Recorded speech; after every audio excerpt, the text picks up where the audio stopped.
மேயரையும் முதலமைச்சரையும் தனியார் மயமாக்க வேண்டும் என்று அதிமுக மாவட்ட செயலாளர் ராஜேஷ் ஆதங்கத்துடன் தெரிவித்துள்ளார். சென்னை ரிவன் மாளிகை அருகில் 7வது நாளாக தூய்மை பணியாளர்கள் போராட்டத்தில் ஈடுபட்டு வருகின்றனர். அவர்களை அதிமுக மாவட்ட செயலாளர் ராஜேஷ் மற்றும் பாலகங்கா ஆகியோர் நேரில் சந்தித்து மதிய உணவு வழங்கினார். பின்னர் செய்தியாளர்களை சந்தித்த அவர், எல்லாவற்றிற்கும் ஸ்டிக்கர் ஒட்டும் இந்த அரசு இந்த போராட்டத்திற்கும் ஸ்டிக்கர் ஒட்டிக்கொள்ள வேண்டியதுதானே என கேள்வி எழுப்பினார்.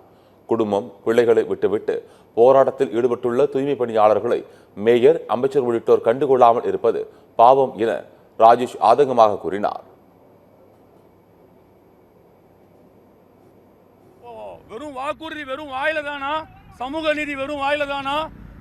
உங்களிடம் ஸ்டாலின், உங்களில் ஸ்டாலின் வந்து மாத்தி மாத்தி வந்து விளம்பரம் செய்யும் இந்த ஸ்டிக்கர் அரசு எல்லாத்துலயுமே வந்து இதுலயே ஒட்டிக்கிட சொல்லுங்க. பாவம், ஸ்டிக்கர் ஒட்டிக்க சொல்லுங்க. அவங்க மேல எல்லாம் ஸ்டிக்கர் ஒட்டுங்க. பால் பாக்கெட்ல கூட வந்து உங்களுடன் ஸ்டாலின் ஸ்டிக்கர் ஒட்டுறாங்க. இவங்க மேல ஒட்ட சொல்லுங்க. உங்களுடன் ஸ்டாலின் இவங்க மேல ஒட்டி அவங்களுடைய கரையை தீக்க சொல்லுங்க. உண்மையா கண்டிக்கின்றோம். இதை தீர்த்து வைக்காத மேயராகட்டும், சென்னை மாநகர ஆணையராகட்டும், முதலமைச்சராகட்டும், இது சரிவர கையில் எடுத்து இவங்களுடைய வாழ்வாதாரத்திற்கு ஒரு முறையான நிலையை உருவாக்கவில்லை என்றால் எங்களுடைய பொதுச் செயலாளருடைய ஒப்புதலோடு கண்டிப்பாக ரிப்பன் மாளிகை முழுவதுமாக அதிகாரிகள் ஸ்தம்பிக்கும் வண்ணம் முற்றுகை போராட்டம் அதிமுக கையில் எடுக்கும்.